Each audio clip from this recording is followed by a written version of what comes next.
কথা হচ্ছে দীর্ঘদিন পর আমি একটা ভিডিও করতেছি। সেটা হচ্ছে আজকে বাসায় রয়েছি, কাজে যাইনি।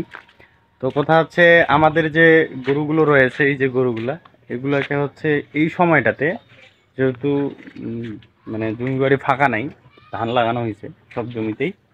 তো ঘটনা হচ্ছে যে এই সময় হচ্ছে খড়ের অনেক সমস্যা হয়। অনেক এরকম গ্রামে ফ্যামিলি রয়েছে যাদের হচ্ছে খড় থাকে না আর কি, তারা হচ্ছে ঘাস কেটে খাওয়ায়।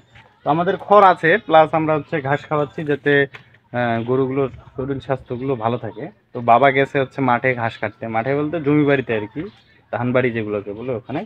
আর আমি এখন যাচ্ছি সেগুলো নিয়ে আসার জন্য, নিয়ে এসে তারপরে এই গরুগুলোকে দিব আর কি। তো চলেন যাওয়া যাক, দেখাচ্ছি আর কি আজকে আমি নিয়ে আসতেছি কিভাবে আর কি, অনেকদিন পরে। আর ওই যে মা হচ্ছে ওই গরুটাকে এখন হচ্ছে দহন করবে আর কি, দুধ নিবে আর কি গরুটা থেকে। তো চলেন যাওয়া যাক, একটা ডাক দেই। কই বউ,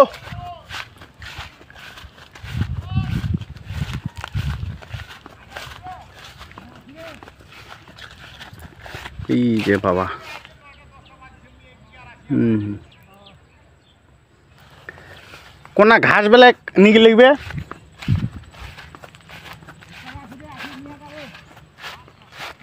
যাই দেখি একটু ঘাস কাটিছে।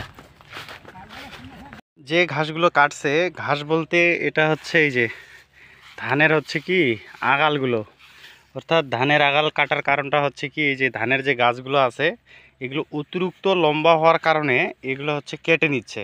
কারণ যখন ধান বেরোবে তখন গাছগুলো নাহলে খুব সহজেই ভেঙে পড়ে যাবে। তার জন্য আগালগুলো কেটে গাছটাকে ছোট করা হচ্ছে। এই জন্য এগুলো কেটে নিয়ে যাওয়া হচ্ছে। প্রায় এখানে 1 পনের মতো আছে। 1 পন মানে 1 ঘন্টা কম আর কি, 19 ঘন্টা আছে। 1 ঘন্টা সময় সময় 4টা আটি আর কি। তো চলেন নিয়ে যাই। এই যে গরুগুলা সেই হারে খাচ্ছে এই খাবারগুলা।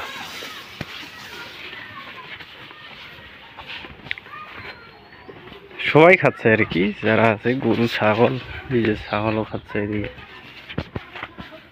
গরু খাচ্ছে, যে বাছুর 3টা এরাও খাচ্ছে আর কি।